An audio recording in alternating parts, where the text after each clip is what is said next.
Vou começar. Como eu ia dizendo, nós vamos iniciar, né, o curso, tá? Antes do corte eu fiz a minha apresentação, tá? E a gente vai falar sobre as origens do movimento pentecostal, um apanhado geral aí sobre a questão das origens do movimento pentecostal, como um todo, né? E vamos começar, obviamente, com a redundância, vamos começar pelo começo. O movimento pentecostal, ele tem dois inícios, o início técnico, né, que é o início histórico, né, o início técnico e o início histórico, né, do movimento. Ele começa em 1898, na cidade de Topeka, no Kansas, tá? E esse é considerado o início técnico do movimento, tá? O movimento ele se inicia através de uma célula avivalista da Igreja Metodista, tá? Existia ali algumas doutrinas já dentro da Igreja Metodista, onde as pessoas, né, já falavam de avivamentos, de pulos, de gritos, de rodopios e etc., onde já se iniciava ali o que a gente chama do carismatismo, né, do movimento. Ali a questão do início mesmo do movimento, uma célula que já viu um estudo sobre a questão do Atos 2, em querer repetir Atos 2 e por aí vai. O pastor responsável, e talvez esse seja realmente o criador do movimento, é o pastor Charles Fox Parham. Charles era um pastor metodista, wesleyano, tá? Que começou com esses ensinos da repetição de Atos 2, de recuperar, talvez, dom de língua, dons de revelação, profecias e etc. Né? Charles também, em alguns aspectos, ele também fazia, né, algumas curas milagrosas e por aí vai. Né? Eu quero só deixar claro aqui, pra gente, quando a gente for partir para a questão racial do início do movimento, que eu vou explicar isso daqui a pouco, que fique claro que Charles Fox Parham fazia parte também da Ku Klux Klan, né, que era muito popular entre alguns brancos, né, que queriam que voltasse, né, a escravidão. Tá? E o início prático, histórico do movimento é o então conhecido avivamento da Rua Azusa, em Los Angeles, em 1906, na Igreja Apostolic Faith Gospel Mission, né? A igreja que começava realmente já desgrudado do metodismo, o que a gente chama hoje de movimento pentecostal. Tá? O pastor responsável era William Seymour, que William Seymour é basicamente o pioneiro do movimento pentecostal, porque a célula avivalista de Charles Fox Parham, ela estava vinculada ao metodismo. Então, ele só era alguém que estava começando alguma coisa. E quem começa, na verdade, era o William Seymour. William Seymour, discípulo de Fox Parham. Né? Então, você já vê aqui que tem dois inícios. Um início técnico e um início histórico. Né? Porque o movimento todo ele se inicia através de uma célula dentro do metodismo e depois ele passa para algo mais independente, né? com valores independentes, com uma teologia própria, com algo muito independente, né? E sendo que o líder disso era um discípulo do Fox Parham. Você pode ver esse branquinho do lado, do lado esquerdo da sua tela, é o Charles Fox Parham, e do lado direito é o William Seymour. Tá? Vou passar aqui. Tem antes de falar das heresias, tem algumas questões interessantes. O movimento pentecostal ele tem um início início já um pouco, como é que eu posso dizer, dentro do seu início técnico, do seu início histórico, ele já começa com alguns erros doutrinários, já de querer a repetição de Atos 2, né? De querer a repetição de um complexo de querer novamente que Atos 2 acontecesse. Buscar essa repetição é a base do movimento pentecostal como um todo. Né? Lógico que depois a coisa veio se aprumar para a escatologia, para a apologética, para a soteriologia, mas no início, a gênese do movimento, ele se concentrava em repetir Atos 2? Em entender, por exemplo, que a promessa do profeta Joel não era somente para o acontecimento de Atos 2, mas que isso teria que se repetir constantemente na igreja. No caso, é como se na cabeça de quem inicia o movimento pentecostal, no caso tanto do Seymour quanto do Parham, né, era como se tivéssemos a partir do final ali da igreja primitiva, no século II ou no século II e III, até o século XX, é como se nós tivéssemos um hiato de silêncio espiritual, né? Na cabeça dos formadores, é como se quase, vamos supor que 1800 anos de cristianismo foi um hiato espiritual em que o movimento pentecostal se iniciaria realmente como a verdade espiritual, nem teológica, mas uma verdade espiritual, de um avivamento, mais de um movimento do que de tudo, né? E o que ele diz em Joel? E há de ser que, depois derramarei o meu espírito sobre toda a carne, e vossos filhos e vossas filhas profetizarão, os vossos velhos terão sonhos, e os vossos jovens terão visões, né? E lá em Atos, Pedro repete isso, né, na descrição. E isto foi o que foi dito pelo profeta Joel, que nos últimos dias acontecerá, que derramarei o meu espírito sobre toda a carne, vossos filhos e vossas filhas profetizarão, os vossos filhos terão sonhos, os vossos velhos sonharão sonhos. Então, o movimento pentecostal, ele se inicia na tentativa de repetir o acontecido em Atos 2, né? Mas para a gente entender o que é Pentecostes, o que é o movimento pentecostal, a gente precisa partir da etimologia da palavra Pentecoste, do que ela realmente significa e sobre a descida do Espírito Santo. Pentecostes em grego quer dizer Pentecoste, né? Que Pente quer dizer 5 ou 50 e Coste quer dizer após, ou seja, era um período de 50 dias após a Páscoa, né? A primeira vez que o livro de Atos, a primeira vez que acontece, né, o Pentecostes, ou pelo menos que é escrito sobre Pentecostes, porque pode ser que o dia de Pentecostes pode ter acontecido nos tempos antigos, mas ele não tem qualquer menção no Velho Testamento, nem na Torá, nem no Talmud, nem nada. A primeira descrição de Pentecostes é justamente no livro de Atos, especialmente no capítulo 2, tá? O Pentecoste judaico, né, era basicamente uma festa da queima das primícias.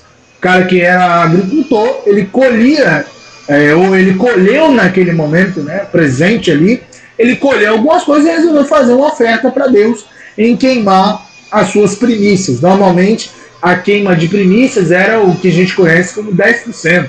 O cara pegava ali a 10ª parte, né, da sua colheita e queimava em sacrifício, né, e queimava em oferta a Deus, ou pegava a palha, né, realmente, que não servia, e queimava, né, para simbolizar que a colheita foi boa, né, que a colheita foi proveitosa, ou seja, era uma maneira de agradecer a Deus pela colheita. Tá? Então, a festa, por si só, ela não tem nada a ver com a descida do Espírito Santo. A descida do Espírito Santo e o dia de Pentecostes são coisas completamente diferentes. Então, quando a gente vê a etimologia da palavra, a gente já vê o erro interpretativo pentecostal no momento que você forma o próprio movimento. Porque a palavra Pentecoste e o acontecimento de Pentecostes não tem nada a ver uma coisa com a outra. A descida do Espírito Santo não tem qualquer relação no dia de Pentecostes, e a descida são uma coisa e outra coisa. São água e óleo. Não, por incrível que pareça, não se mistura. Eu até digo o seguinte, que a gente pode supor que foi uma estratégia divina. A gente sabe que Deus é um ser extremamente inteligível e cooperativista também. Ou seja, eu acredito que meio que Deus escreveu na história e falou, ó, nesse dia aqui todo mundo vai estar reunido, quer reunir todo mundo, e nesse dia eu vou descer o meu espírito. Então é meio que o que eu posso dizer que é uma convenção, né, das coisas. É como se Deus meio que aproveitasse da oportunidade. É lógico que isso já estava escrito na eternidade, né? Não tem, é só uma maneira de me expressar sobre isso, mas é como se realmente fosse uma convenção, né? Tipo, já está todo mundo reunido ali, eu vou descer meu espírito porque já está todo mundo reunido. Então, de maneira exegética da palavra, daí a gente já vê que existe uma má interpretação. O dia de Pentecostes, o acontecimento de Pentecostes, o acontecimento da descida do Espírito, nada mais é que uma coincidência, né? Em tese, lógico que coincidência no sentido de tese. Então, basicamente, uma coisa é uma coisa e outra coisa é outra coisa. Gente, se caso estiver indo rápido demais, vocês podem pedir para eu dar uma segurada, que eu volto, explico, tá? Que às vezes eu falo um pouco rápido, às vezes eu me empolgo, tá bom? Então, vocês já ficam espertos. A gente vai partir agora para exegese de Atos 2. Por que é isso? Eu primeiro tenho que mostrar para vocês qual foi a gênese do movimento, e depois a gente continua um pouco mais da parte histórica, das divisões, das ramificações, da chegada ao Brasil realmente. Mas para que essa chegada acontecesse, os caras precisavam entender de alguma coisa da teologia. Então eles decidiram repetir Atos 2, e eu preciso fazer essa refutação exegética de Atos 2, porque para a gente entender o movimento, a gente precisa entender onde o movimento ele começa a errar, basicamente, né? Vamos lá. A importância da gente entender esse texto de Atos 2 é porque na maioria das vezes a gente passa por esse texto muito rápido. A gente tem a mania de pegar um texto bíblico e ler de maneira objetiva, e ler de maneira seguida, e não dar importância a determinadas entrelinhas que estão dentro do texto. E texto sem contexto é pretexto para heresia. Isso você vai aprender. Qualquer seminário de teologia que você fizer, a primeira aula o cara vai te falar isso. O professor vai te falar isso. Texto sem contexto é pretexto para heresia. É pretexto para poder falar besteira. Vamos lá. Atos 2, versículo 1 e versículo 2 falam que todos estavam reunidos, né? Ali no dia de Pentecostes, estavam todos em um só pensamento, em um só Espírito, e veio o Espírito Santo como um vento e um som forte, e como fogo, né? E apareceram, já a partir do versículo 3, e eles apareceram umas línguas como que de fogo, e que se distribuíam sobre cada um deles, e pousou sobre cada um deles, né?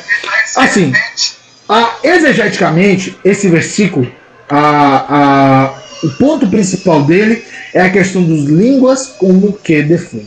Ou seja, algo que é parecido. Há duas ideias teológicas sobre esse texto. Uma que realmente pousou um foguinho sobre cada um, sobre a cabeça de cada um fogo literal, um foguinho literal realmente, tá? Sobre cada um deles. E a segunda ideia, né, é que esse línguas como de fogo é mais uma ideia metafórica, né? Tem um texto do Evandro Drides, ele é autor do site Teologia Reformada, Frutos Dignos de Arrependimento, um artigo que ele faz chamado Frutos Dignos de Arrependimento, que ele descreve da seguinte maneira. Descreve que eles viram o que se parecia com línguas de fogo, e que se separaram e pousaram sobre cada um deles. Devemos entender, quando eles falam de línguas, estão dando a ideia aproximada do que seja, ou seja, como que de fogo, ou seja, do que seja do mesmo tipo de linguagem que João no Apocalipse usa para descrever as coisas do céu. Não eram literais, eram como línguas. Talvez a forma em que elas se dividiam, ou a forma em que entraram na casa, por exemplo, como a Bíblia diz que o fogo lambeu o altar de Elias, então caiu o fogo do Senhor e consumiu o holocausto, e a lenha e as pedras, e o pó, e ainda lambeu a água que estava no rego. Rego, para quem não sabe, é meio que uma fenda com água, né? A expressão usada lambeu também é aproximativa. Fogo não lambe, mas foi usada como figura de linguagem para descrever o que se parecia, assim como agora os discípulos estão vendo. Então, o entendimento que eu considero é que realmente é uma figura de linguagem, uma metáfora. Não entende-se o porquê do uso da metáfora, mas o que está rente e latente aqui É uma metáfora. Pode ser que haja realmente um foguinho ali na cabeça de cada um? Pode, tranquilamente. Nós não podemos, se tratando de algo espiritual, se tratando de um Deus que se manifesta de maneira espiritual, nós não podemos descartar essa possibilidade. Mas a possibilidade mais racional, mais lógica, mais palpável, mais aprazível é de que o fogo ali é somente uma figura de linguagem, tá? Vamos lá. Deixa eu passar aqui. A gente segue no versículo 4 e 5. Deixa eu ver se ele aparece aqui. E todos ficaram cheios do Espírito Santo e começaram a falar em outras línguas, conforme o Espírito Santo lhes concedia que falassem. Presta atenção nisso. No versículo 5 a gente vê o seguinte: nós vemos o zelo do Espírito Santo através do autor, né, que é descrito de uma maneira concreta cada acontecido que estava ali sendo repartido, cada acontecimento é dito no livro de Atos 2 de maneira muito técnica. Quem escreveu Atos 2, na sua grande maioria, o livro de Atos, na verdade, na sua grande maioria, foi Lucas. Né? Lucas não foi apóstolo, Lucas não viu a Cristo, mas ele conviveu junto com os apóstolos, principalmente com o apóstolo Pedro e o apóstolo Paulo, e que meio que captou essas histórias, né? E escreveu de maneira muito técnica. E você vê um zelo do Espírito Santo através do evangelista Lucas, onde ele escreve ponto por ponto do acontecimento. E é muito importante que a gente entenda ponto por ponto do acontecimento. Por isso que o texto de Atos 2, ele não pode ser um texto onde a gente pega e leia: ah, aconteceu, vai acontecer de novo. Não, calma. Ele pega um texto e mostra a gente ponto a ponto, para que a gente enxergue ponto a ponto. Vamos lá.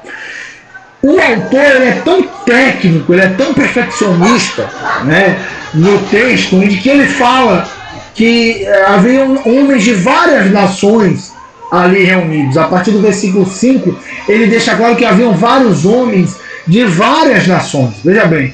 Então, em Jerusalém, judeus, homens piedosos de todas as nações que haviam debaixo do céu.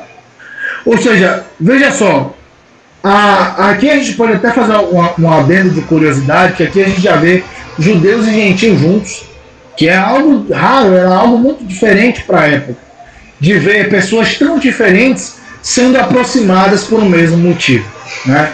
Ouvindo-se, pois, já no versículo 6, ouvindo-se, pois, aquele ruído, ajuntou-se a multidão e estava confusa, porque cada um os ouvia falar na sua própria língua. E aqui vem uma das dúvidas teológicas que as pessoas mais questionam, mais perguntam, tá? Que é sobre a questão das possíveis línguas estranhas.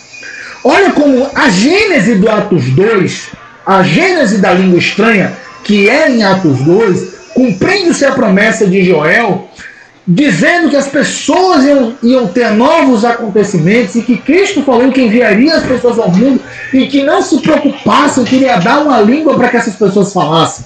Percebam. Em Atos 2 confirma-se tudo isso. E no versículo 6, o escritor deixa claro o seguinte, que a multidão estava confusa, porque cada um os ouvia falar na sua própria língua. Própria língua.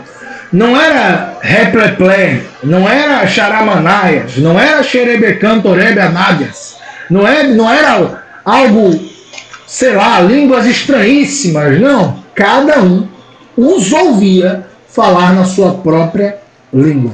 Perceba que o escrito é prático e descritivo ao dizer isso.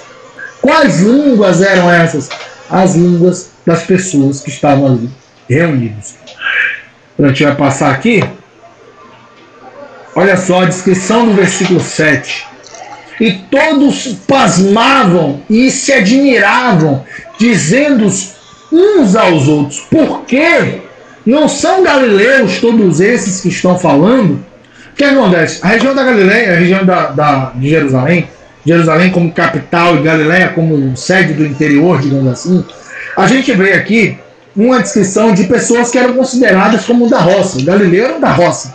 Para quem estava na capital, o galileu é uma pessoa que normalmente fazia um trabalho manual e estudava-se menos, era menos letrado do que os judeus, tanto que a maneira dialética de se falar de um galileu e de um judeu era completamente diferente. Digamos que o judeu, que o povo de Jerusalém, o povo da capital, falava de uma maneira mais correta, o hebraico, e o galileu tinha um sotaque diferente. Como a gente, por exemplo, eu sou baiano, eu falo de uma maneira, pode ser que eu fale palavras aqui que são do meu dialeto baiano e que vocês não vão entender. Por exemplo, aqui na Bahia a gente tem o barril, né?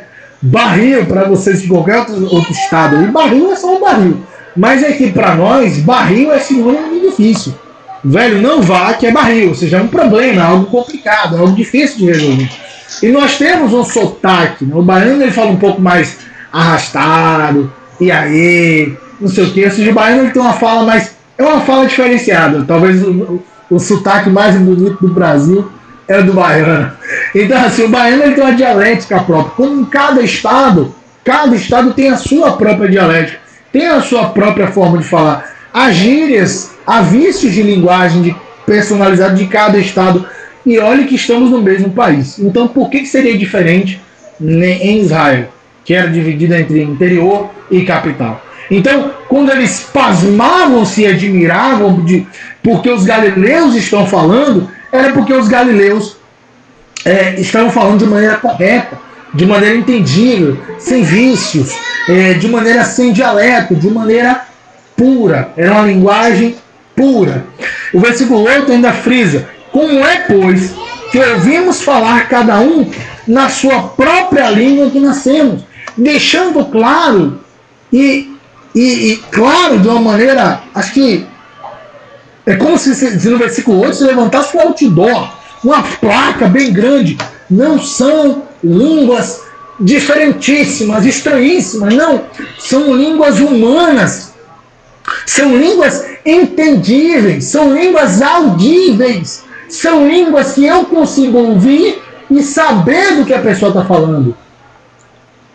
O versículo 9 ainda deixa claro, o versículo 9, 10 e 11, deixa claro quais eram as nacionalidades daqueles homens que estavam reunidos ali.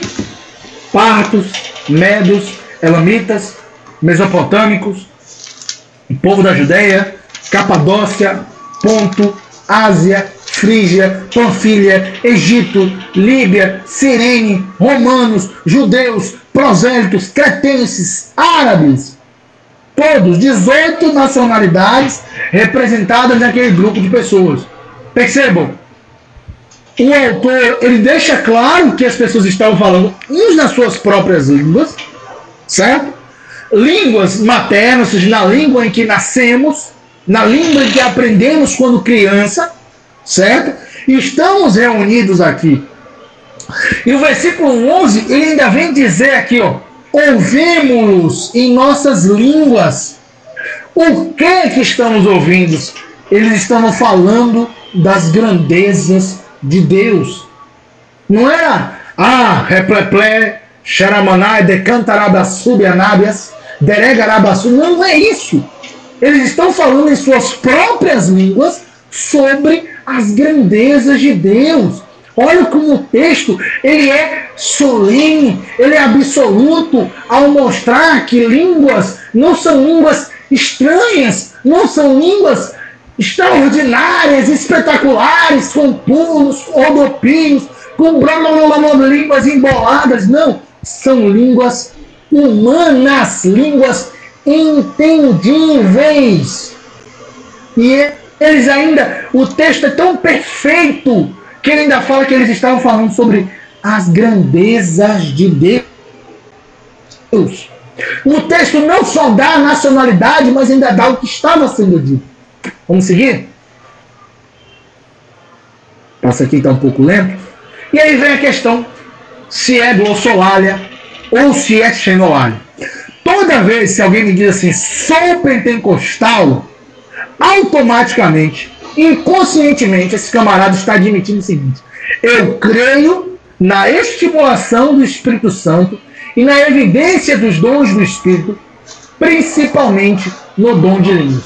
Várias ramificações pentecostais, como, por exemplo, a Igreja Deus é Amor, como a Igreja Brasil para Cristo, acreditam que você só é batizado com o Espírito Santo, que você só é crente se você falar em línguas. Então, isso já vem desde a gênese do movimento. Se você não fala em línguas, provavelmente tem algo errado com você e você não é considerado tão espiritual quanto os outros. Falo porque eu sofri muito com isso na Assembleia de Deus. Enquanto eu não falava em línguas, todo mundo me impressionava, dizendo, olha, esse cara pode ser que não seja crente.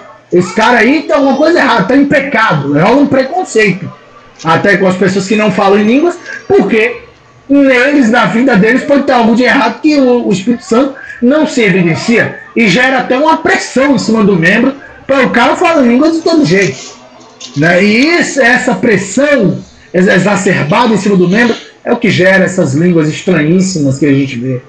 É o que gera essa mentira, é o que gera toda essa questão de que não, eu tenho que falar em línguas, que eu tenho que falar que se não falar o cara não é espiritual, o cara não é santo, o cara não é crente se não falar em línguas. Não é bem assim.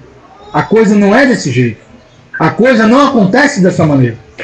O que acontece? Os próprios fundadores da Apostólica e Fátima, que é a primeira igreja pentecostal do mundo, eles deixam claro que, através de biografias do Seymour, que eles falavam glossolalia, que eles falavam línguas estranhas, línguas desconhecidas.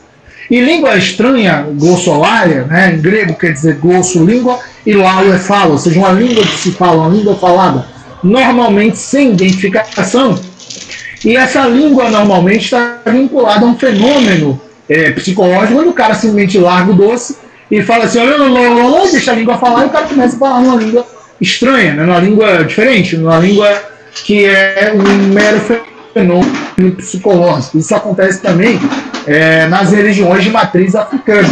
Nós vamos estudar aqui mais um pouco à frente as questões raciais do início do movimento e nós vamos ver a relação entre o movimento das religiões africanas com o movimento pentecostal. Tá? Diferente do que creem aí na patinha azul, vocês podem ver aí, diferente do que creem os pentecostais, já que praticam a glossolalia, o que a Bíblia narra, na verdade, é xenolalia ou xenoglossia.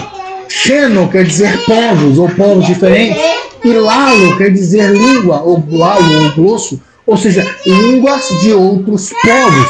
E a comprovação de xenolalia é o próprio Atos 2, onde o autor ele deixa claro que as pessoas estão falando cada um nas suas próprias línguas e nas línguas dos outros. Tá? Então, a Bíblia ela vem trazer xenolalia, ela não vem trazer glossolalia. Glossolalia é um fenômeno psicológico sem qualquer tipo de norte, sem qualquer tipo de base. Mas o que a Bíblia vem dizer é que aconteceu ali foi xenolossia, ou xenolalia, como você quiser chamar. Então, a gente vê essa comprovação. O próprio o Atos 19, 1 Coríntios 14, por exemplo. Atos, no capítulo 19, narra que Paulo ele chega numa determinada cidade e ali há alguns discípulos e ele chega para essas pessoas e ele pergunta se eles já foram batizados com o Espírito Santo. Veja como o texto ele é maravilhoso e como dá um entendimento, um norte bem legal quando a gente vê ele de maneira completa. Paulo impõe a mão sobre aqueles discípulos e essas pessoas, deixa eu ver até se tem aqui no próximo slide, que eu já explico com um slide. Não, aqui já é 1 Coríntios 14. O que acontece?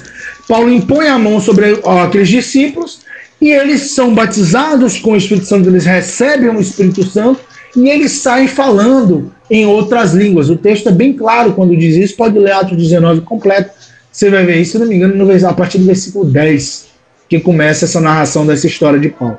E ali, os caras recebem o Espírito Santo, aqueles discípulos recebem o Espírito Santo, e eles começam a falar em outras línguas. O texto é até claro, evidente, ao dizer que existiam ali gregos, romanos, árabes e pessoas asiáticas. Ou seja, pessoas de várias nacionalidades haviam ali.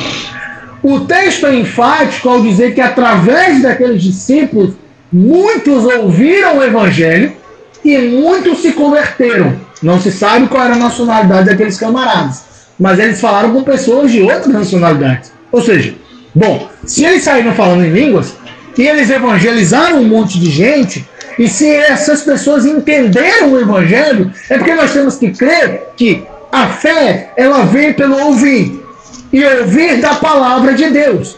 Então o camarada que recebeu o Espírito Santo ali através de Paulo, ele não saiu dizendo repleplé, xaramanais, xerebecan, torebe, anábias. Ele ia chegar para um grego e falar assim: esse cara tá bêbado, esse cara tá maluco, esse cara tá doidão, esse cara não tem noção do que ele tá falando, esse cara não entende o que você tá falando. Ô amigão, não tô entendendo, pai. Então, o que o Espírito Santo faz, o Espírito Santo é inteligível nesse ponto, é derramar uma língua que a pessoa pudesse chegar e evangelizar. É derramar uma língua onde a pessoa podia chegar e falar com... Eu, sendo brasileiro, podia chegar para o grego e falar: bicho, o evangelho é assim, é assado, Jesus quer salvar a tua vida, Deus pode salvar a tua vida, você tem que ser salvo por Deus, você tem que se converter, você tem que se arrepender, você tem que crer no Cristo que eu creio. Então, o evangelismo que é feito ali, através de línguas estranhas, são de línguas entendíveis. Se a gente crê que eles saíram falando ali, repleplé, xaramanás, derebecampo, não sei o que, a gente tem que falar então o seguinte: bom, o versículo que diz que a fé vem pelo ouvir, ouvir pela palavra de Deus, é mentira. Porque a fé vem pelas línguas estranhas. A fé vem porque eu rodei, vem porque eu rodopiei, vem porque eu falei um bocado de coisa que não tinha nada a ver. Não. A fé vem pelo ouvir e ouvir da palavra de Deus. Seguindo aqui, a gente tem o texto, e para mim é o principal texto que fala de línguas, né, estranhas, e já deixar claro que esse termo estranhas está relacionado ao mesmo radical grego da palavra estrangeiro. Por exemplo, se um cara chega para mim e começa a falar russo, eu vou achar estranho. E para mim você é um russo, é um povo estranho. Naquela época essa definição de estranho, né, ela vinha com um pouco de preconceito, né, de nações, porque se o camarada chegasse de uma nação e falasse para você, ele era um estranho para você, ele era estrangeiro na sua terra, ele era uma pessoa estranha dentro do seu povo. Então essas línguas diferentes são tratadas como estranhas justamente por esse motivo, tá? Que eram línguas humanas, estrangeiras, e que eram estranhas. Por exemplo, se eu chego para o romano e começo a falar hebraico, ele não vai entender nada, ele vai achar estranho. O cara está querendo falar comigo em hebraico, eu preciso de um tradutor, eu preciso que alguém fale aqui. E Paulo ainda deixa claro em Atos, em 1 Coríntios 14, nisso, 1 Coríntios 14, a partir do versículo, deixa eu passar aqui, a partir do versículo 6 até o versículo 14 de 1 Coríntios capítulo 14, o seguinte: portanto, irmãos, se eu for até vós, falando em línguas, que benefício vos trarei? Vamos deixar claro que Paulo aqui, ele está falando a gregos. Corinto ficava na Grécia, tá? Então ele está falando para pessoas que só sabiam falar grego, tá? Então Paulo era judeu, tá? Tinha uma habilidade na língua latina, no latim, que era a língua de Roma, mas Lucas, que é o escritor dos livros, da maioria dos livros das cartas de Paulo, que algumas cartas Paulo escreveu na prisão, boa parte delas foi em grego, né? Como a grande parte do Novo Testamento, pouquíssima coisa foi escrito em hebraico, pouquíssima coisa foi escrito e nada foi escrito em latim, porque tinha um sentido de não escrever em latim. No final eu posso dar essa curiosidade de por que todo mundo era romano, mas ninguém escreveu a Bíblia em latim e sim em grego. O que acontece? Coríntios era na Grécia, falava-se normalmente grego, e aí Paulo vem deixando claro o seguinte: se eu for até vós falando em línguas, que benefício vos trarei? Se não vos falar por intermédio da revelação, ou de conhecimento, ou de profecia, ou ainda de ensino, até mesmo considerado objetos sem vida, mas que produzem sons, tais como a flauta ou a harpa, como alguém poderá reconhecer a música que está sendo tocada, se os sons formados por ela não forem distintos? Distintos no sentido de concreto. E mais, se a trombeta não emitir um som claro e correto, quem se preparará para a batalha? Da mesma maneira, vós, se a língua não pronunciar de sons que se podem entender, como se compreenderá o que vocês estão dizendo? Pois estarei jogando palavras ao vento. Vamos dar um pausa aqui. Veja só. Paulo ele frisa que sons, se não forem entendidos, não fazem qualquer sentido. Não há propósito. Ou seja, quando eu digo que eu posso falar Charamanais, Replaté, Derebecanta Labassumas, e assumo isso como algo espiritual, eu quero invalidar automaticamente esse texto de Paulo. Porque o texto de Paulo fala o seguinte: ó, se você está falando uma língua que nem você que está falando entende, se você que está falando não entende o que está sendo dito, são palavras jogadas ao vento. São palavras que vocês estão jogando ao vento. Vocês não estão produzindo nada com nada. Vocês estão sendo tidos como loucos, basicamente. E o texto, a partir do versículo 10, ainda se completa assim: realmente há diversos idiomas no mundo, contudo, mas, entretanto, todavia, nenhum deles é sem sentido. Há vários idiomas no mundo, idiomas humanos, nenhum deles é sem sentido, porque cada nação se comunica com seu idioma. Ou seja, mais uma vez, Paulo ratificando que a língua estranha, o dom de línguas, é um dom de falar palavras humanas. Quando você vê um pentecostal rodar, pular e falar essa língua de glossolalia, é mentira. É mentira, é antibíblico. É antibíblico. E Deus não é homem para que minta, e nem filho de homem para que se arrependa. Ele não volta atrás com a sua palavra. Ele não vai mandar a gente seguir o seu evangelho e querer que agimos de maneira diferente. Não, Deus não funciona desse jeito. Se ele falou, ele cumpre. E se ele está dizendo nas suas escrituras, que são sagradas, que o dom de línguas é uma língua humana, então é. E não importa o seu pulo, o seu grito, a tonalidade da sua voz, não fará importância mediante ao que diz as santas e sagradas escrituras. Aquilo que diz a Bíblia é o que temos que crer. Porque se nós não cremos no que está na Bíblia e cremos na experiência do nosso irmão, então vamos ignorar a Bíblia e seguir aquilo que está sendo dito pelo nosso irmão. A Bíblia deve ser o centro da nossa teologia. A Bíblia deve ser a centralidade da nossa teologia. E se na Bíblia está escrito que o dom de línguas ele é a língua humana, então é e pronto. É e acabou. Não tem adendo, não tem mas, não tem mais, não tem talvez, não tem porém. É isso e ponto. A Bíblia é objetivo. É simples e básico. Deixando claro aqui, e ele volta aqui a dizer, portanto, se eu não compreender o significado do que alguém está comunicando, serei estrangeiro para quem fala a tal pessoa, e ela estranha para mim. Olha só, Paulo voltando aqui e ratificando a questão do estranho. Se alguém falar alguma língua que eu não consigo entender, você é estranho para mim. E por isso que o dom é de línguas estranhas, né? Não é só dom de línguas, mas línguas estranhas, porque o termo estranho e estrangeiro, eles são do mesmo radical grego, tá? Vós, visto que vós estáis desejosos por exercer os dons espirituais, procurai, irmãos, amadurecer naqueles que produzem edificação para o corpo de Cristo. Sendo assim, aquele que fala em uma língua, ore para que possa interpretá-la corretamente. Pois, se ora uma língua e meu espírito também ora, mas o meu intelecto fica improdutivo. Ou seja, Paulo já disse que quando você fala em línguas e você... Deixa eu fui pro fim aqui. Deixa eu voltar aqui. Acabei indo pro fim. Então não precisa parar de gravar não. Deixa que eu volto aqui. Acabei indo pro fim. Aí apertei aqui a tecla End aqui, sem querer. Deixa eu voltar aqui.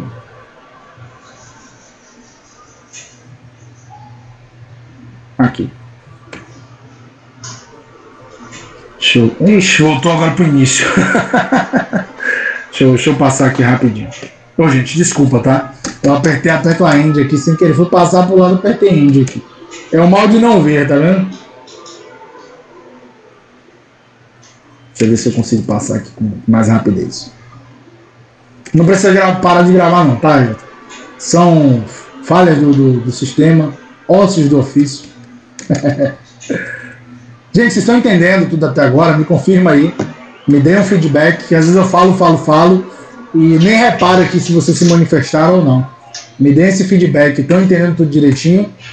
Tá suave na nave. Beleza. Deixa eu ver se eu consigo seguir aqui.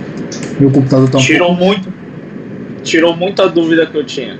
Olha aí, então já estamos sendo produtivos aqui hoje. Tá, deixa eu seguir aqui. Porque meu computador tá muito lento, gente. Mas já tô chegando já no slide onde a gente tá.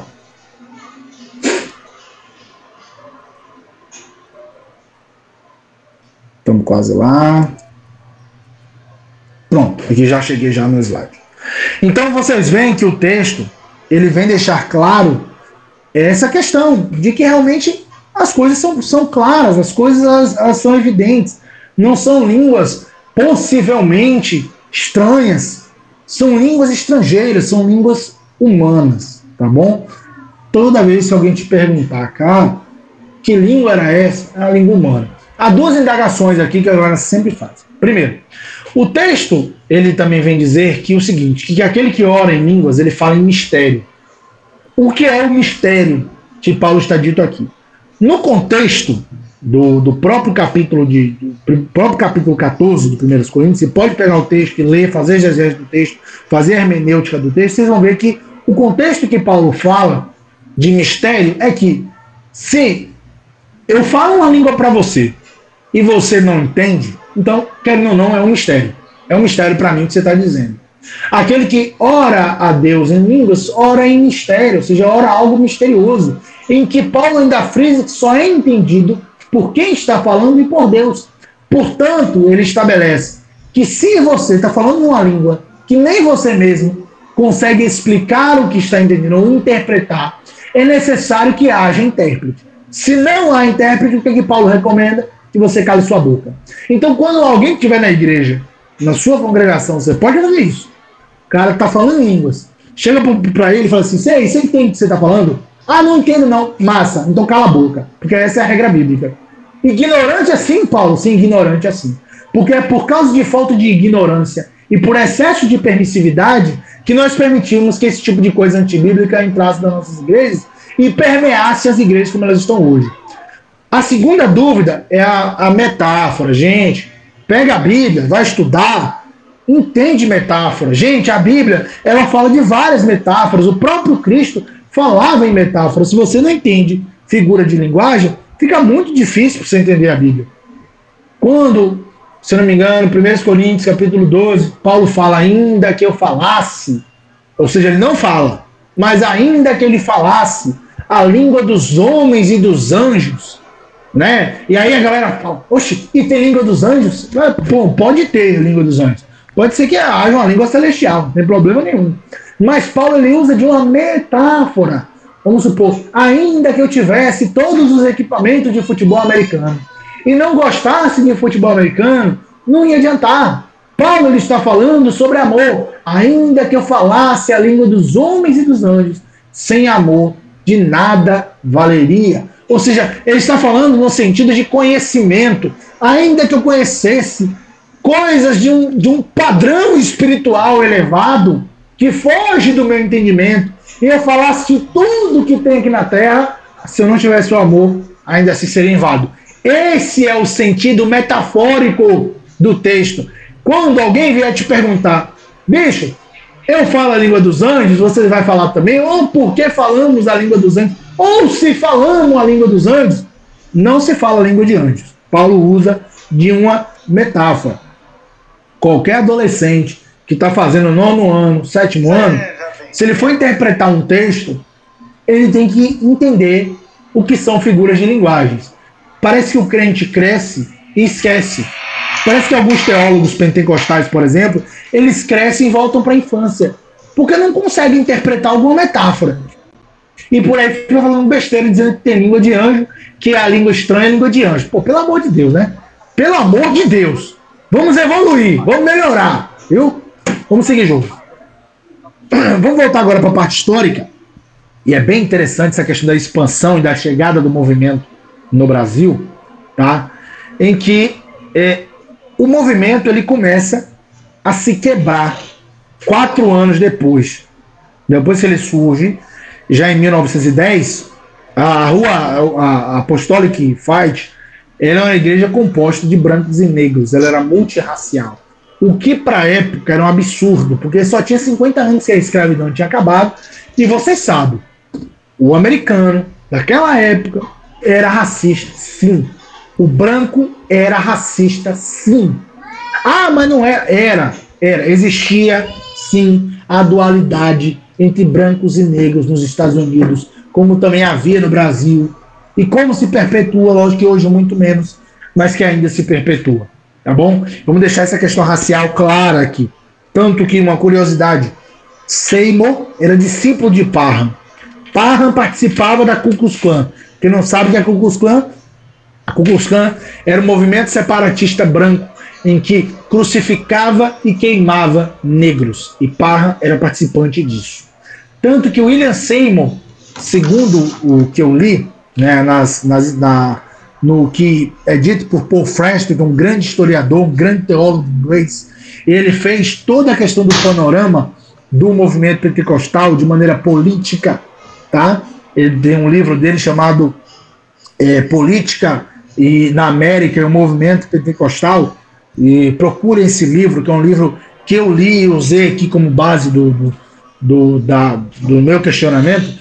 Paul Freston ele deixa claro a questão racial, em que dos 12 líderes, né, da igreja da Apostolic Fight, os 12 anciões da igreja, os 12 mais velhos da igreja, pelo menos 6 eram mulheres, e o resto, mulheres, algumas delas brancas, e inclusive a missionária Clara Lam, que era a principal líder, né, junto com William Seymour, que depois William Seymour veio brigar com ela, então se separa, né, ali as duas igrejas, né, a igreja de Seymour e a igreja da missionária Clara Lam, onde continua ali a Apostolic Fight Gospel Mission, mas depois Seymour vai fundar posteriormente a Assembleia de Deus com alguns batistas, né, alguns saídos da igreja metodista, que fundam a Assembleia de Deus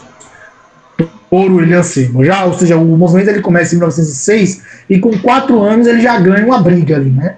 Ele já ganha uma dissensão. E talvez, eu vou explicar daqui a pouco o método Parham, né? E o método Parham ele é interessante porque assim, ó, você pode ver, toda vez que o camarada faz uma nova congregação, que ele forma uma igreja nova, é porque ele brigou com o pastor da outra. Briguei, não concordo, e aí vai lá e faz uma igreja, né? Daqui a pouco eu vou explicar o método Parham, vocês vão entender isso. Então, o movimento pentecostal ele já começa através de questões raciais, de divisões. Por quê? O movimento pentecostal, na sua gênese, formado por William Seymour, e falo já do início histórico, a Apostolic Fight Gospel Mission, em menos de um ano, ela se tornou um redoma social, representativo religioso. Ou seja, esse redoma representativo religioso nada mais é do que o seguinte: as pessoas negras começaram a se refugiar. Os negros recém-saídos da escravidão, porque a escravidão só tinha acabado, gente, há 50 anos, gente, foca, 50 anos. Qualquer reunião de negro ia se tornar um ponto de ativismo. E o que acontecia na Apostolic Fight Gospel Mission era um ativismo racial também. É lógico que é justificado, mas as pessoas começaram a dividir a igreja entre igreja branca e igreja negra. Aí, qual é a igreja branca? Presbiteriana, batista e metodista, que eram as principais igrejas, e a católica, lógico. Eram as principais igrejas americanas, mais as protestantes do que a católica. A católica é um pouco mais fraca nos Estados Unidos até hoje, é um pouco mais fraca. As igrejas protestantes nos Estados Unidos, elas são infinitamente mais fortes do que a católica, E isso é uma coisa que o Vaticano nunca conseguiu mudar e nem vai. Porque a raiz da fundação americana, ela é protestante. Ela vem derivada dos puritanos, ela vem derivada dos Quakers ingleses, né? Então, ela vem numa gênese interessante ali. E quando essa igreja começa a se tornar um redoma de negros, né? Ela vem com a acarretada do quê? Da carga cultural negra. Veja bem, o movimento pentecostal ele se inicia através de um branco que deixava o negro, Seymour e Parham. Parham, alguns historiadores, Paul Freston afirma isso, que Seymour ele assistia às aulas de Parham do lado de fora. Ele assistia às aulas pela janela do lado de fora. Não porque faltava lugares na igreja, não é isso. Era porque branco não se misturava com preto. E Parham não gostava de preto. Deixava Seymour ouvir as suas aulas por misericórdia e compaixão. Ou seja, o movimento pentecostal ele já começa com uma divisão de brancos e negros. Ele já começa com a divisão racial. E talvez isso seja um ponto positivo, onde Seymour ele procura sempre misturar as pessoas. Talvez o ponto positivo da missão pentecostal é misturar preto, branco, pobre, rico, todo mundo numa mesma congregação e quebrar determinados paradigmas raciais que existiam nos Estados Unidos. Esse é um ponto positivíssimo do início do movimento pentecostal. E jogar um balde de água fria, porque esse Charles Fox Parham é um safado, porque ele deixar um negro assistir as suas aulas do lado de fora, porque o cara era negro, sinceramente, o pai do movimento pentecostal, que é Parham, é um pai meio cabuloso, né, digamos assim. Então a gente tem essa divisão, né, e quando ocorre-se essa divisão, começa-se, né, e aí tem a Márcia Cortins, ela fala isso na revista Logos 21, ela deixa isso aqui claro, que as Assembleias de Deus, ela vem surgir através justamente dessas brigas que existiam entre os brancos e negros da Apostolic Fight Gospel Mission, dessa liderança multirracial, né? E ele vem surgir e começa ali talvez a se formar uma teologia. E essa teologia começou a ser expandida, né? Muito por experimentação, mas começou a ser expandida. Tanto que havia nos Estados Unidos europeus que começaram a ouvir, missionários europeus que começaram a dar ouvidos aos ensinamentos de William Seymour e começaram a sair pelo mundo a distribuir esse conhecimento. Nós caímos aqui em dois deles, que é Gunnar Wingren e Daniel Berg, que são os maiores missionários de todo o século XX. Os maiores missionários do século XX, para mim, são Daniel Berg e Gunnar Wingren. Não tinham muita teologia, não tinham muito ensino, mas saíram pregando o evangelho. Desculpa o termo. Despirocadamente? Sim. Sem uma teologia central? Sim. Mas saíam para pregar o evangelho. Talvez isso seja um pouco do que falta nos calvinistas, talvez isso seja um pouco do que falta nos reformados, talvez isso seja um pouco do que falta em quem tem mais conhecimento, porque o conhecimento ele traz uma morbidade, onde ele traz uma morosidade na pregação do evangelho. Parece que a gente se enche de conhecimento e perde a vontade evangelística. Já perceberam isso? Que quanto mais conhecimento você acumula, mais vontade evangelística você perde, e era para ser justamente o contrário. O que acontece com os pentecostais é que os pentecostais têm pouco conhecimento, mas têm uma vontade evangelística enorme. Os caras saem pregando sem saber teologia, mas saem pregando. Então, eu acho que isso deve ser uma crítica, tanto para mim quanto para vocês. Então, em 1910, Daniel Berg e Gunnar Wingren, Daniel Berg é o magrinho, é o gordinho, e o Gunnar Wingren é o magrinho, tá? Dessa foto maravilhosa, com esses bigodes maravilhosos, né, desses missionários. O que acontece? Eles eram suecos, europeus, vieram dos Estados Unidos e caíram aqui no Brasil, mais especificamente em Belém of the Pará, tá? Belém do Pará. No Belém do Pará, eles fundaram a primeira igreja Assembleia de Deus do Brasil, conhecida como Assembleia de Deus Missão Evangelística, ou só Missão, né? Para quem sabe que a Assembleia de Deus é dividida em três formas. Ela tem a Assembleia de Madureira, que é uma assembleia baseada numa doutrina que foi fundada no Rio de Janeiro, né? A Assembleia de Madureira, a Assembleia Carioca, a Assembleia Missão, que é de Gunarvinga, tá? E tem a terceira Assembleia, que são várias assembleias. Vitória em Cristo, Assembleia Renovada, Assembleia Independente, que fazem parte da Comissão das Assembleias de Deus no Brasil, tá? E no mundo também. Então são todas as assembleias, mas as duas principais são a Missão, né, que é a Assembleia de tarde e tal, aquela coisa, né, que muda de presidente e sempre a gente sabe, né, e tem a Madureira, que também é uma Assembleia de Deus, mas com costumes um pouco mais maleáveis, digamos assim, tá? Então, assim, o movimento pentecostal, ele toma dimensões estratosféricas para a época. Estima-se até que já existiam mais de 60 mil membros em todos os Estados Unidos e começando aqui no Brasil, tá? Então, deixando claro que eles vieram para cá e fundaram a Assembleia. Voltando só um pouquinho da questão racial, eu vou seguir aqui o jogo. Deixa eu ver aqui se dá para voltar agora para a questão racial. Ah, não. Ele já continua dizendo aqui, dando dados. Eu continuo, né, dizendo e dando dados aqui do movimento. William Seymour vem morrer em 1922 e ele deixa vários e vários discípulos, né, pessoas estimuladas pelo seu ministério, que de maneira pragmática, ou seja, de maneira que dava certo. Estima-se que o movimento da Rua Azusa e hoje os pentecostais são a maior parcela do cristianismo. Segundo o mapa das religiões dominantes, né, Map of Dominant Religions, que é uma empresa canadense, ela faz todo ano essa avaliação.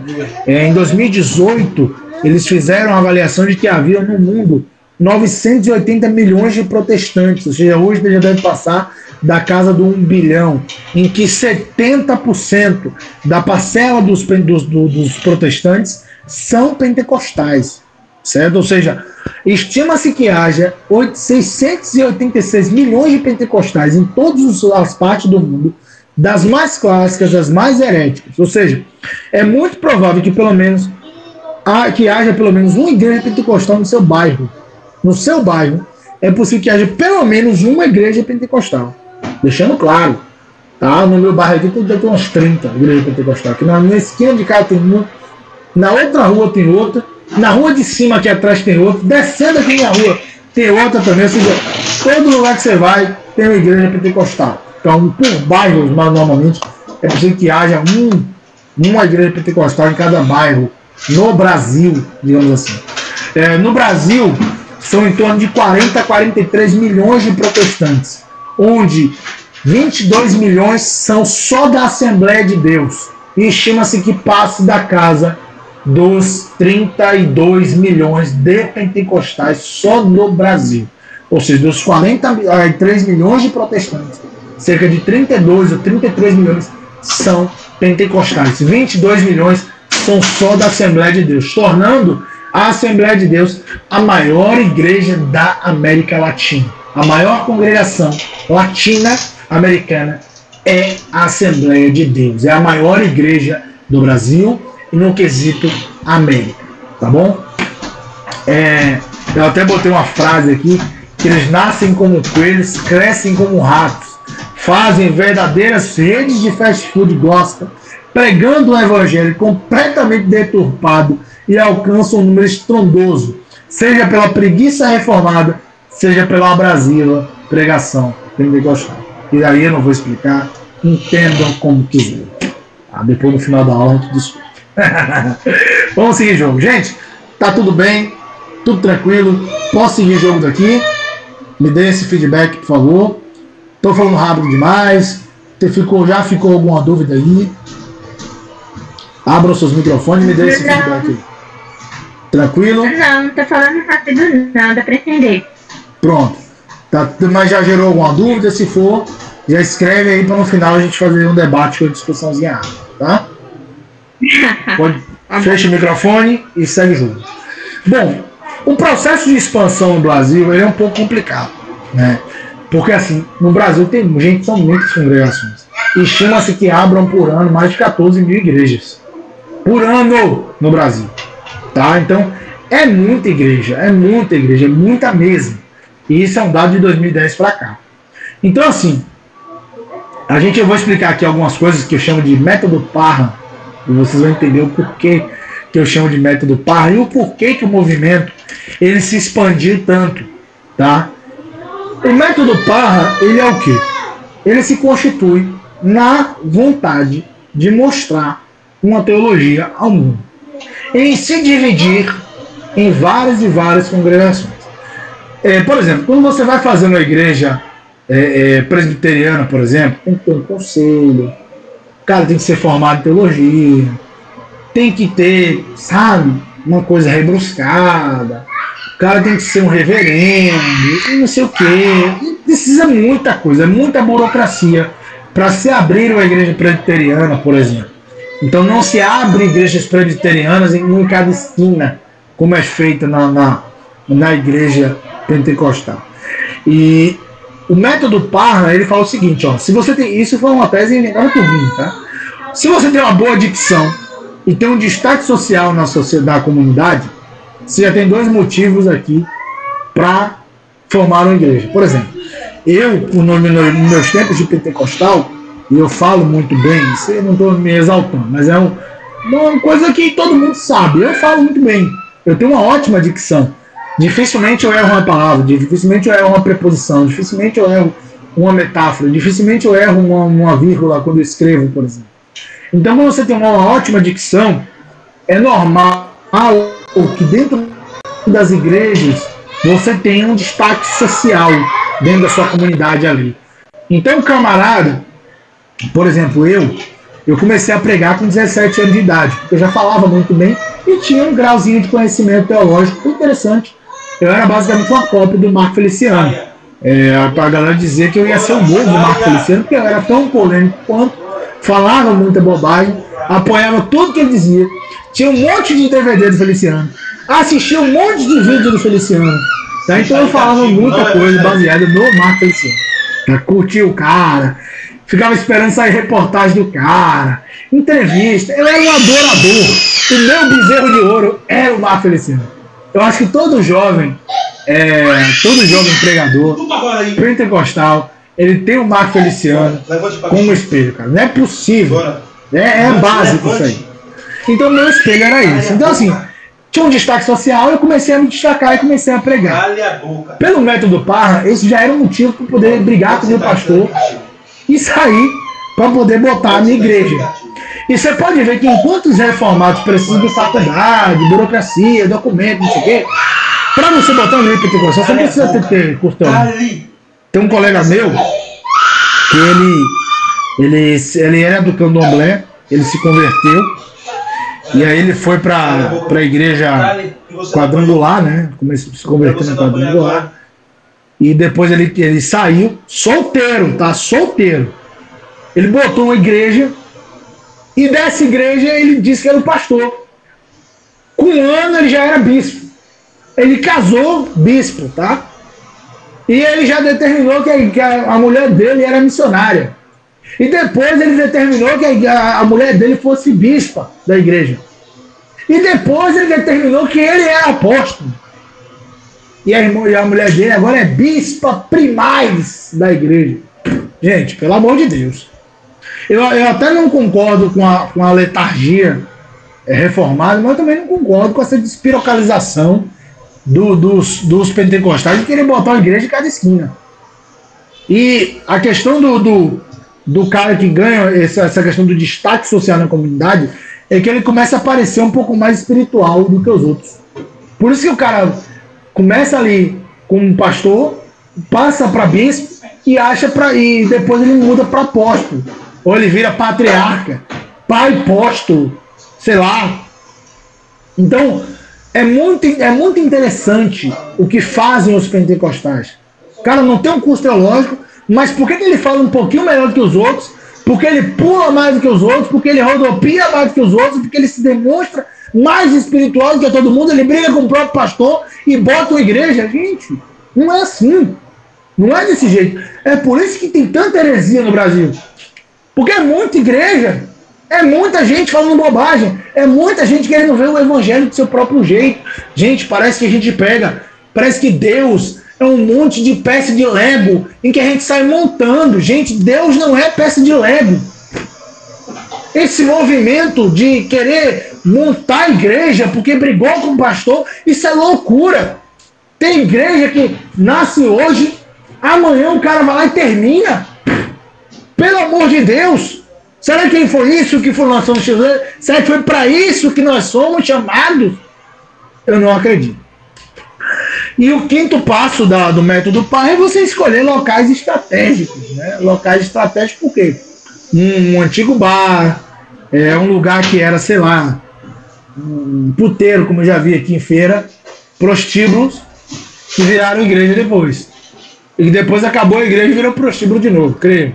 Aqui em feira tem a Assembleia de Deus, Cristianismo Sem Fronteiras. O dono da igreja é o Josué Brandão. Muita gente já deve ter ouvido falar do Josué Brandão.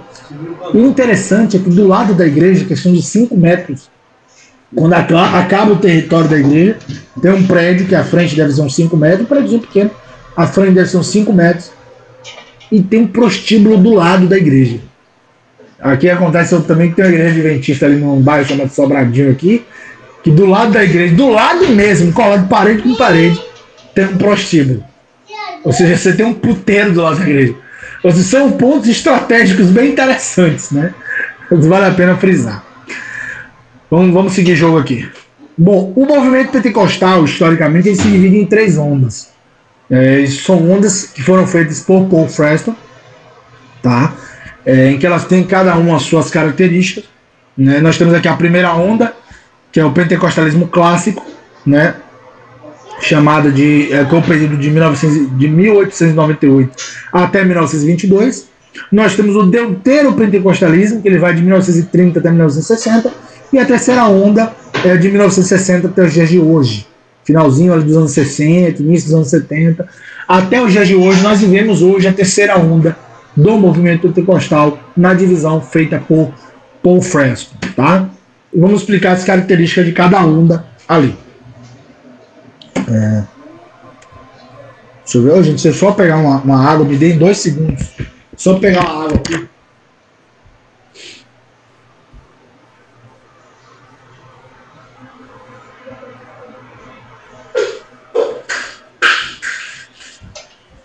Boiar a garganta. Daqui a pouco eu pego uma cerveja. Bom, vamos lá. Vou botar logo aqui os 3 aqui de cada onda, porque o slide ficou meio malucão aqui. Era para aparecer primeiro esse 1zinho, 2zinho, 3zinho e aparecer depois as coisas. Bom, na primeira onda a gente tem aqui a busca pelos dons espirituais e pela reedição de Atos 2. Eles não visavam ganhos financeiros de maneira inicial, mas já se organizavam em relação a essas questões. Ou seja, a primeira onda, ele não vem como uma onda de ganhar dinheiro. Ele vem como uma onda realmente espiritual. Tem uma coisa ali, uma coisa mais poética, uma coisa mais teológica, de maneira prática, mas não, nós temos que repetir Atos 2, temos que colocar aqui menções espirituais e por aí vai. A intenção inicial era causar uma evolução espiritual. Isso era coisa poética, através dos avivamentos metodistas. Né? Na segunda onda, ela já vem com a tentativa de consertar a primeira, realizar um novo avivamento. Ou seja, o primeiro avivamento não bastou, nós vamos realizar um novo. Isso vem através da Aimee McPherson. A Aimee McPherson, ela é a fundadora da Igreja Quadrangular, e ela já percebia que era necessário ali aprimorar aquilo que Seymour, né, havia deixado já no final dos anos 20 e início da década de 30. Tá? Já havia uma ideia do sistema para que a igreja fosse interligada, né? Que a gente começasse a fazer as primeiras redes de igrejas. E essas igrejas, elas têm uma matriz, uma sede, e ela vem obedecendo aos ritos da sede. E, ou seja, é meio que nessa segunda onda, o que houve foi uma padronização, né? as igrejas elas passaram a ser padrões, a ter padrões umas para as outras. Elas passaram a ter características únicas e elas começaram a repassar para que elas não ficassem livres, digamos assim, não são congregações livres, né? É como a gente vê a Assembleia de Deus, a própria Quadrangular, até a Igreja Presbiteriana, todos querem nesse método de ter uma sede, uma matriz e formar, né, outras igrejas a partir daquela matriz, mas que elas estão designadas pela matriz e seguem as operações da matriz. É como se fosse uma empresa. E essa empresa ela tem várias franquias, né, como se fosse o McDonald's, digamos assim. Já a terceira onda, ela vem realmente como um strike ao trabalho feito antes. Ela vem derrubar todo o trabalho feito antes. Ela continua nessa questão de rede, só que agora ela vem com a rede de querer ganhar dinheiro.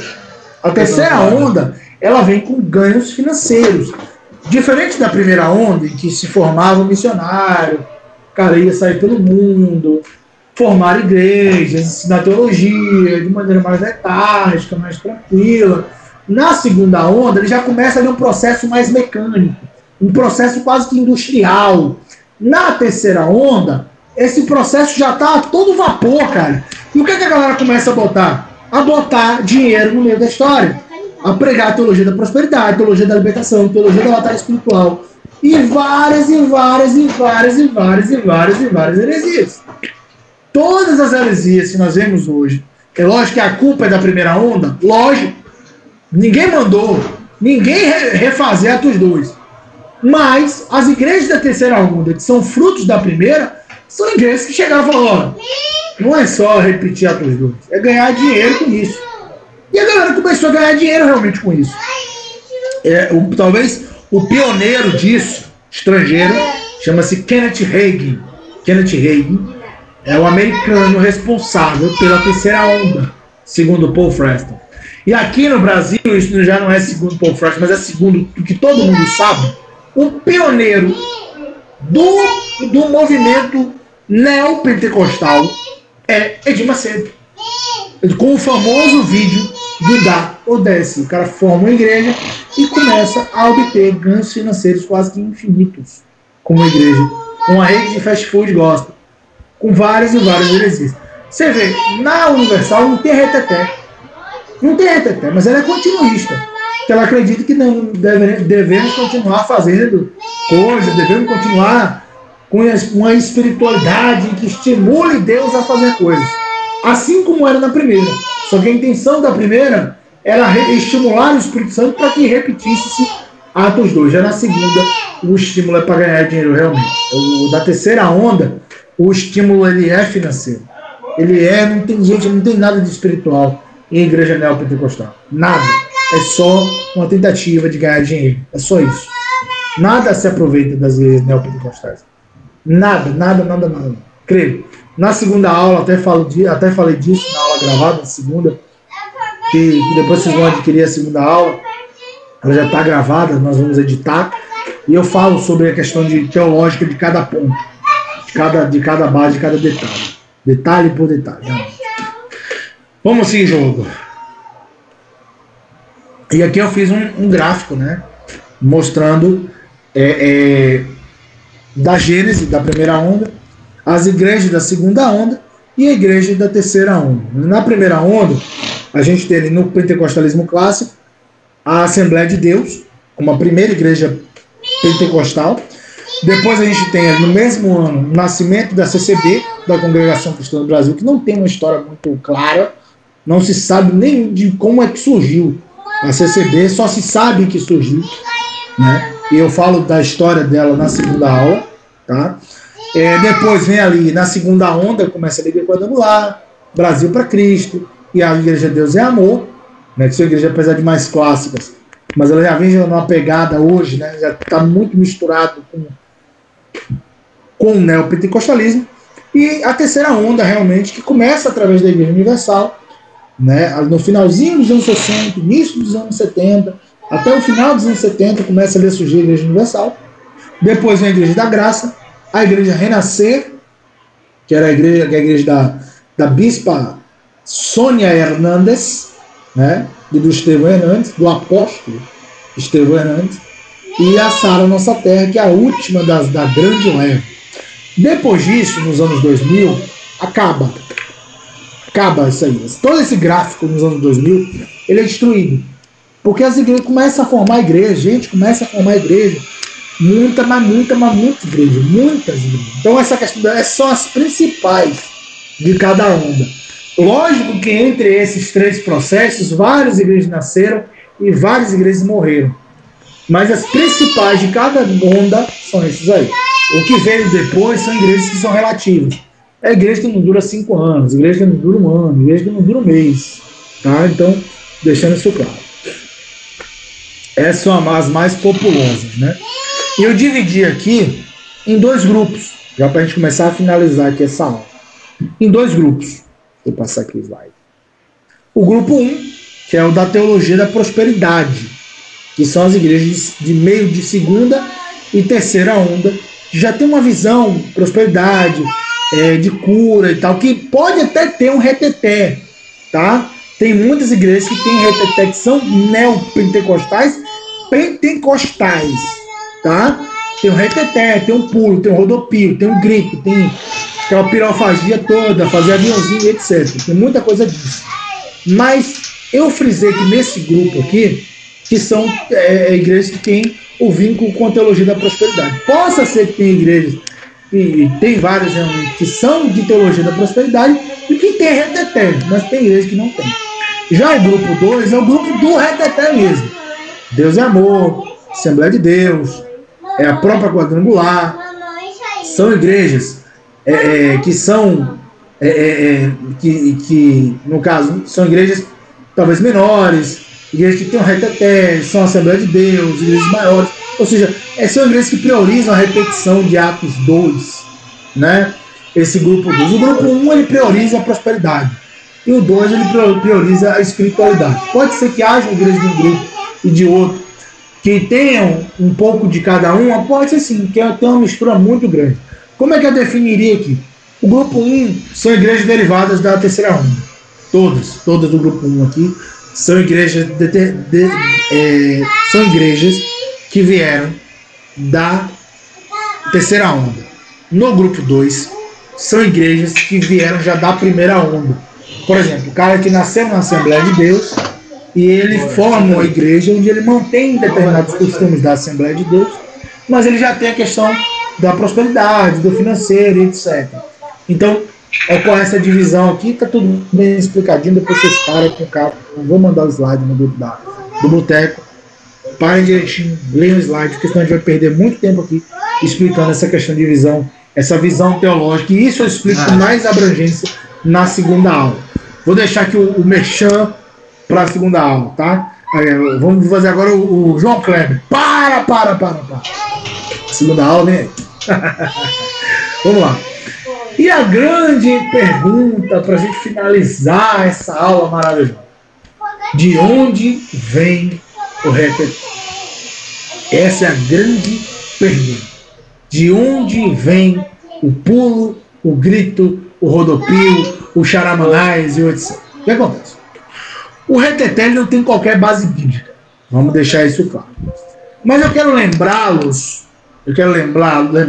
de que a igreja pentecostal ela começa com a sua grande maioria negra, sendo um redoma realmente de pessoas negras, deixando claro que só havia 50 anos do fim da escravidão nos Estados Unidos, ou seja, menos de 50 anos, são 43 anos ali. Então, é possível que até 1860 haviam pessoas que vinham da África diretamente para os Estados Unidos.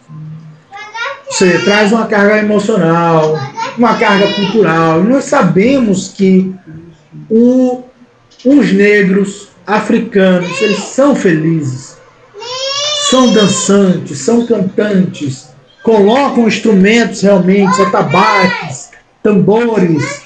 E isso tudo vem da África. Perfeito. Quando isso cai dentro do cristianismo, existe também o quê? Uma tentativa de manter essa alegria, uma tentativa de manter talvez até a religiosidade cultural africana dentro do cristianismo. E talvez por isso que se inicie o reteté. Tá bom? A outra justificativa é a omissão de Gunnar Wingren, porque o país que mais tem reteté é o Brasil. Creio. O reteté, ele é tupiniquim. Se nós formos lembrar, ele é tupiniquim, né? O que acontece? O Seymour, o Gunnar Wingren e o Daniel Berg, quando eles chegam aqui no Brasil, eles caem onde? Belém do Pará. Qual era a população do Belém do Pará? Negros, indígenas e uma população pequena, branca. Ou seja, a grande maioria eram pobres, pessoas que tinham acabado de sair da escravidão, indígenas, ou seja, tinha uma multiculturalidade muito grande por ali. E o próprio Gunnar Wingren, no seu livro Diário do Pioneiro, ele fala que somava-se com muita gente que é recém-saída da escravidão. Aqui no Brasil, o pentecostalismo ele veio justamente para os pobres e os negros e os indígenas. Pessoas que são felizes, pessoas que têm uma cultura, pessoas que têm uma musicalidade. Ainda mais em Belém do Pará, que é uma central multimusical há muito tempo. Né? Pô, você do Belém do Pará nasceu a grande banda Calypso, né? A grandiosa banda Calypso. A gente vê que tem muita alegria, né, no movimento, na região, né? Deixa eu voltar aqui. Então, a explicação do reteté é justamente questão regional e a questão racial, realmente, né? Existe a explicação teológica, né, de que o fato de Pedro ter narrado em Atos 2 um som de alegria, acha que o fato de Pedro ter falado dessa unção de alegria é que ele pulou, que ele rodopiou. Mas o que vemos é que em Atos 2, no versículo 1, todos estavam assentados, inclusive Pedro.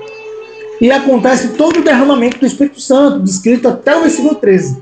No versículo 14, o texto diz assim: e levantou-se Pedro e começou a pregar. Ou seja, Pedro recebeu o Espírito Santo, foi batizado, falou em língua, mas estava sentado.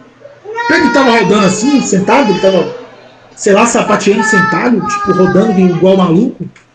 Será que Pedro estava rodando no chão, gente? Estava sentado, parecendo doido, esperneando? Não. Então, Pedro se levanta, ele sente o Espírito Santo. Gente, o Espírito Santo não é maluco. Tudo é feito com ordem e decência, poxa. Então, esse reteté, essa maluquice, não tem nada de evangélico, não tem nada de espiritual nisso, gente. Pelo amor de Deus. Tem nada de espiritual nisso. E existe o fato da omissão de Gunnar Wingren, quando ele desce para o sul do país e haviam pessoas em uma igreja de Assembleia de Deus que eram da Lituânia. E essas pessoas, elas faziam alguns rituais, certo? Olha na gênese do movimento. Essas pessoas faziam rituais ali, círculos de oração, pulos, rodopios, cânticos. E o Gunnar Wingren até manda com que eles parem. Então, nessa visita que ele faz, ele fala: vocês têm que parar com isso aí não existe. E no dia seguinte eles continuaram fazendo isso. E Gunnar Wingren, sabe o que ele faz? No Diário do Pioneiro, ele fala assim: eu não quero ficar julgando os meus irmãos. Eu vou deixar. Ele deixa com que aconteçam esses rituais. Dali a pessoa rodar, pular, rodopiar, etc. Ou seja, nada mais é do que uma derivação ritualística pagã, o reteté. Pode ser que tenham vindo das pessoas que vinham das religiões de matrizes africanas, pode ser dos costumes do Belém do Pará, ou dos negros americanos. São várias explicações. Mas a explicação principal é que o reteté não é bíblico. Não é cristão. Eu digo até que o reteté é blasfêmia contra o Espírito Santo. Por quê? E vou ser polêmico nisso aqui. Por que eu considero? Porque a blasfêmia é você atribuir a alguém algo da qual não lhe pertence. Ou seja, levantar um falso testemunho. É eu atribuir a Deus algo do qual não lhe pertence. Se Deus é um ser inteligível, cooperativo, pergunto, antes de definir. Qual é o sentido em Deus possuir alguém, tá? Possuir uma pessoa e não entende e subentende-se como batismo a possessão, tá? Entende-se como batismo a possessão do Espírito Santo na pessoa. Essa pessoa começa a rodar, rodopiar, falar um bocado de coisa estranha. Gente, qual é a inteligência disso? Qual é? A gente vê um Deus, poxa, que criador dos céus e da terra. Um Deus que cria o homem do barro, que coloca nele um sopro de vida, que traz o seu filho na terra, que dá a vida. Gente, olha que história maravilhosa, inteligente. E aí qual é o sentido? Se incorporar em alguém, no Zé, e fazer o Zé girar, rodar, pular, sapatear. Será que isso é o plano de Deus para a nossa vida? E se estamos atribuindo isso ao Espírito Santo e é mentira, porque a Bíblia não diz isso, não estaríamos blasfemando contra o Espírito Santo, cometendo um pecado sem perdão? Porque se eu atribuo ao Espírito Santo algo do qual ele não é o dono, logicamente é blasfêmia. E se é blasfêmia, é um pecado sem perdão. Tome muito cuidado.